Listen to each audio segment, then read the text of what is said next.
ஆன்லைன்ல ஜோதிடம் பார்க்க வெறும் 350 ரூபாய் மட்டுமே. குறைந்த விலை அப்பாயின்மெண்ட் மூலம் வீட்ல இருந்தே நீங்க பார்க்கலாம். உங்களுடைய பிறந்த தேதி, நேரம், ஊர் மட்டும் வாட்ஸ்அப்ல சொன்னா போதும். நாங்களே உங்களுக்கு ஃபோன் செய்து பலன்கள் சொல்லுவோம். உங்களுக்கு ஏதாவது கேள்வி இருந்தாலும் பின்னாடி கேட்கலாம். ஸோ வாட்ஸ்அப் நம்பர் பார்த்தீங்கன்னா 88 70 10 75 27. ஆன்மீக சொந்தங்கள் அனைவருக்கும் அன்பான மாலை வணக்கம். இந்த பதிவில் நம்ம என்ன பார்க்க போகிறோம் அப்படின்னா, ஜூலை மாதத்தினுடைய மீதம் இருக்கக்கூடிய நாட்களில் என்ன மாதிரியான மாற்றங்களானது ஏற்பட இருக்குது, விருச்சிக ராசி நேயர்களுக்கு எந்தெந்த விஷயங்களில் கவனமாக இருக்கணும், என்ன விஷயங்கள்லாம் உங்களுக்கு சாதகமாக நடக்குது அப்படின்றத பற்றி நிறைய இன்ட்ரெஸ்டிங்கான தகவல்களோட தான் இந்த பதிவானது இருக்க போகுது. ஸோ விருச்சிக ராசி நேயர்களுக்கு ரொம்ப ரொம்ப யூஸ்ஃபுல்லாக இருக்கும்னு நினைக்கிறேன். ஸோ வீடியோ எங்கேயுமே ஸ்கிப் பண்ணிடாமல் முழுமையாக பார்த்து பயன்பெறுங்க. பொதுவாக ஒவ்வொரு மாதமுமே கிரக மாற்றங்கள் அப்படிங்கிறது கண்டிப்பாக ஏற்படும். இதில் வருட கிரகங்கள், மாதாந்திர கிரகங்கள் அப்படின்னு 2 கிரகங்கள் இருக்குது. ஸோ ஜோதிடத்தில் இந்த வருட கிரகங்கள் அப்படிங்கிறது அந்த கால இடைவெளிகளுக்கு ஏற்ப மட்டும்தான் மாறும். மற்றபடி அதே பொசிஷனில் தான் இருக்கும். ஃபார் எக்ஸாம்பிள், இப்போது சனி பகவான் 2.5 வருஷத்துக்கு ஒரு முறை பயிற்சி ஆகிறார் அப்படின்னா, இப்போ எந்த இடத்துல மாறி இருக்கிறாரோ இன்னும் 2.5 வருஷத்துக்கு அதே இடத்துல தான் இருப்பார். ஸோ இவருக்கு என்ன சேஞ்சஸ் ஆகும் அப்படின்னா, வக்ர நிலையில் இருப்பார், அப்புறம் வக்ரகதி அடைவார். இது 2 தான் மாறுமே தவிர மற்றபடி சனி பகவான் மாற போகிறது கிடையாது. அதே போல் தான் குருவும் ராகு கேதுவும். ஆனால் இந்த மாத கிரகங்கள் அப்படி கிடையாது. மாதத்துக்கு ஒரு முறை கண்டிப்பாக மாறிக்கிட்டே இருக்கும். அதனால் நம்மளுடைய வாழ்க்கையிலையும் மாற்றங்கள் அப்படிங்கிறது ஏற்பட்டுகிட்டே தான் இருக்கும். ஸோ மெயினாக நம்மளுக்கு ஏற்படக்கூடிய மாற்றங்கள், அதாவது வாழ்க்கையில் சந்தோஷம் கிடைக்கட்டும், இல்லை துக்கம் நடக்கட்டும், இல்லை நல்ல நேரம் கெட்ட நேரம், இப்படி எல்லாத்துக்கும் காரணமாக இருக்கக்கூடியது அப்படின்னா இந்த மாத கிரகங்கள் தான். இந்த கிரகங்கள் எந்த இடத்துக்கு மாறுறாங்க அப்படிங்கிறத பொறுத்து பலன்களும் மாறுபட்டுகிட்டே தான் இருக்கும். ஸோ அப்படி பார்க்கையில் இப்போது என்ன மாதிரியான மாற்றங்களானது விருச்சிக ராசினியர்களுடைய வாழ்க்கையில் ஏற்பட இருக்குது, இந்த ஜூலை மாதம் எப்படி இருக்க போகுது அப்படின்னு பார்த்தீங்கன்னா, பொதுவாக இந்த மாதம் உங்களுக்கு கொஞ்சம் பலவீனமாக தான் இருக்குதுங்க. நிறைய விஷயங்கள் உங்களுக்கு சாதகமாக நடக்கிற மாதிரி ஒன்றும் தெரியல.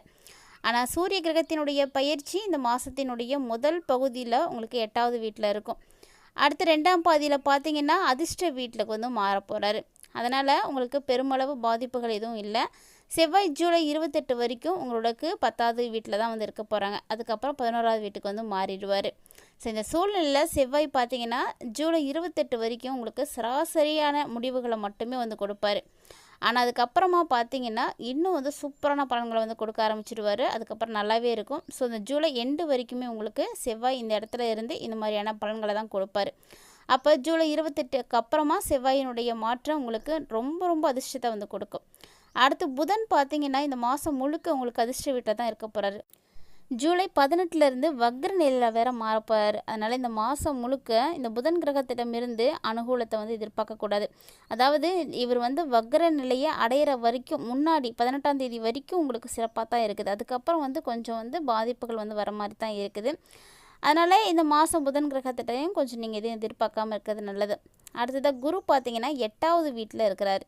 8வது இடம் அப்படிங்கிறது ராகுவினுடைய ராசி. ஸோ அந்த இடத்துல பயிற்சிக்கு கூடிய இந்த குரு பகவான் சாதகமான சூழ்நிலையை ஏற்படுத்த போகிறது கிடையாது. அதனால் குருவுக்கிட்ட இருந்தும் பெரும்பாலும் நீங்கள் எதையுமே உங்களுக்கு சாதகமாக எதிர்பார்க்காதீங்க. சுக்கிரன் பார்த்தீங்கன்னா ஜூலை 26 வரைக்கும் 7வது வீட்லேயும் அதுக்கப்புறம் 8வது வீட்டுக்கு போவார். பெரும்பாலும் இந்த சுக்கிர பகவான் உங்களுக்கு கலவையான பலன்களை தான் கொடுக்க இருக்கிறாரு.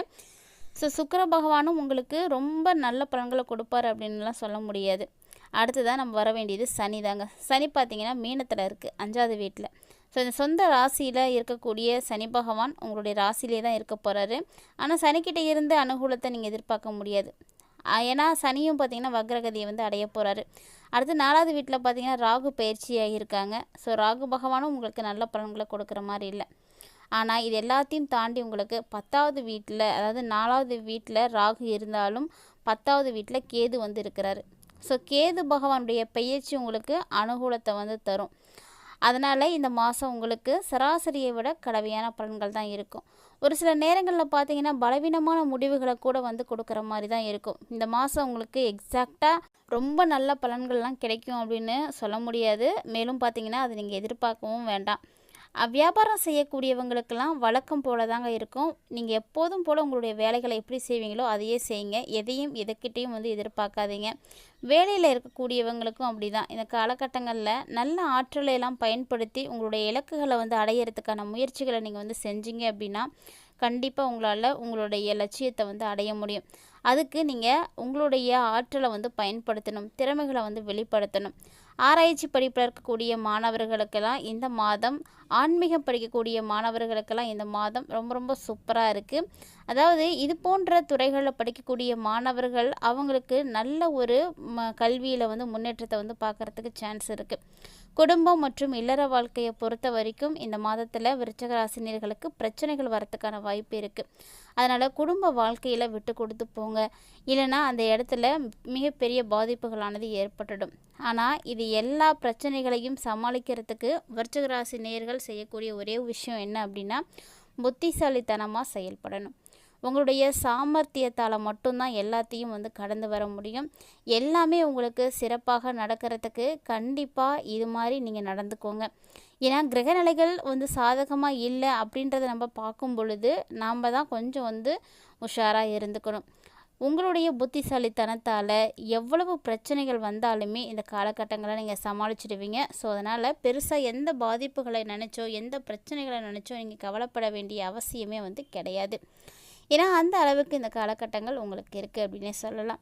அதே போல் காதல் மற்றும் திருமண விஷயங்கள் பார்க்கையில் இந்த காலகட்டங்கள் சராசரியான முடிவுகளை மட்டும்தான் உங்களுக்கு வந்து கொடுக்க இருக்காங்க.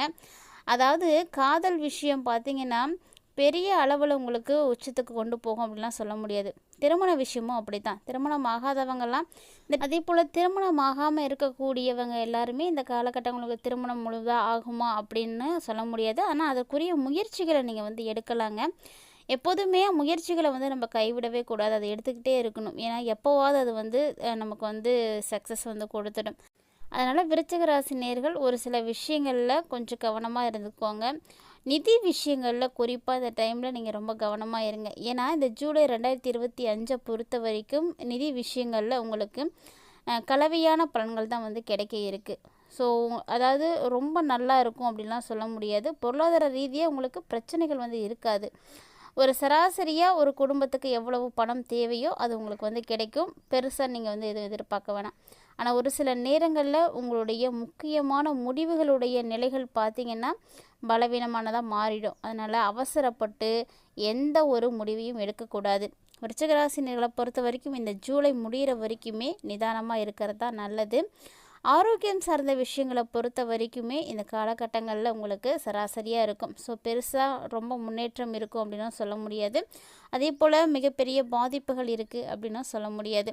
ஸோ நார்மலாக உங்களுடைய ஆரோக்கியம் இருக்கும். ஆனால் ஆரோக்கியத்துக்கு தேவையான சரியான விஷயங்களை நீங்கள் வந்து தேர்ந்தெடுத்து செயல்படுங்க. ஏன்னா எல்லாத்தையும் விட ஆரோக்கியம் ரொம்ப ரொம்ப முக்கியமானதுங்க. நீங்கள் ஆரோக்கியமாக இருந்தீங்க அப்படின்னா மட்டும்தான் எல்லா விஷயத்தையுமே உங்களால் வந்து சமாளிக்க முடியும்.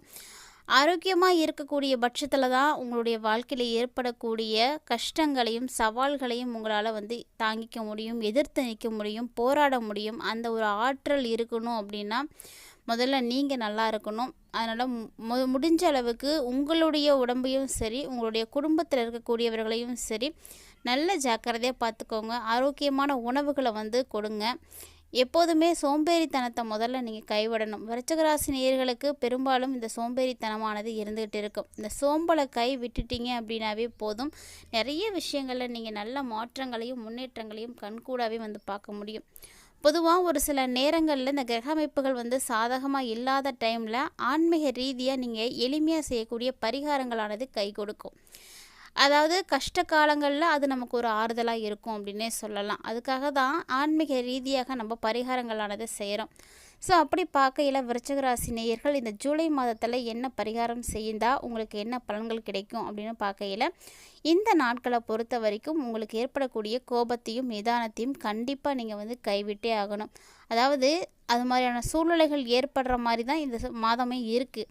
அதை தவிர்க்கிறதுக்கு என்ன விஷயங்கள் இருக்கோ அதெல்லாம் நீங்கள் செய்யணும். ஸோ அதிகமாக கோபப்படக்கூடாது, சண்டை போடக்கூடாது அப்படின்னா நீங்கள் தியானம் பண்ணுறது ரொம்ப நல்லது. ஏன்னா இந்த தியானம் மனசுக்கு ரொம்ப ரொம்ப அமைதியை வந்து கொடுக்கும். பெரும்பாலும் ஏற்படக்கூடிய பிரச்சனைகளை வந்து கண்டிப்பாக வந்து தீர்த்து கொடுக்கும். அதோடு மட்டும் இல்லாமல் நிறைய விஷயங்கள் உங்களுக்கு நல்லபடியாக இருக்கிறதுக்கு இறை வழிபாடுகள் செய்யுங்க. எந்த ஆலயமாக இருந்தாலும் பரவாயில்ல, கொஞ்சம் நேரம் அமைதியாக இருக்கிறதுக்கு இறை வழிபாடு செய்யுங்க. இறை வழிபாடு செய்யும் பொழுது உங்களுடைய மனசுக்கு தனித்துவமான ஒரு நல்ல ஒரு மாற்றம் வந்து கிடைக்கும். ஸோ கண்டிப்பாக இந்த விஷயத்தை நீங்கள் ட்ரை பண்ணுங்கள். இந்த ஜூலை மாதத்தில் ஏற்படக்கூடிய மன சங்கடங்கள், மனக்குழப்பங்கள் இதெல்லாம் அகழ்வதற்கு இறை வழிபாடை தவிர வேறு வழியே கிடையாது. கண்டிப்பாக வந்து இறைவன் மீது நம்பிக்கை வைத்து உங்களுடைய பிரார்த்தனைகளை அவங்கள்ட்ட வைங்க. கண்டிப்பாக வந்து நடக்கும். நம்பிக்கையோடு இருங்க. இந்த பதிவு பார்த்திங்கன்னா நிறைய இன்ட்ரெஸ்டிங்கான தகவல்களோடு இருந்திருக்கும்னு நினைக்கிறேன். கட்டாயமாக வீடியோ உங்களுக்கு பிடிச்சிருக்குன்னு நினைக்கிறேன். பிடிச்சிருந்தால் லைக் பண்ணுங்கள், ஷேர் பண்ணுங்கள், மறக்காமல் கமெண்ட் பண்ணுங்கள். இது மட்டும் இல்லாமல் இது போல் பல இன்ட்ரெஸ்டிங்கான தகவல்களை எல்லாம் நீங்கள் தொடர்ந்து பார்த்து தெரிஞ்சுக்கணும் அப்படின்னு ஃபீல் பண்ணுறீங்களா? அப்போ மறக்காமல் நம்ம சேனலை சப்ஸ்கிரைப் பண்ணிவிட்டு ஃபாலோ பண்ணிக்கோங்க. மீண்டும் மற்றொரு சுவாரஸ்யமான தலைப்பில் சந்திக்கலாம்.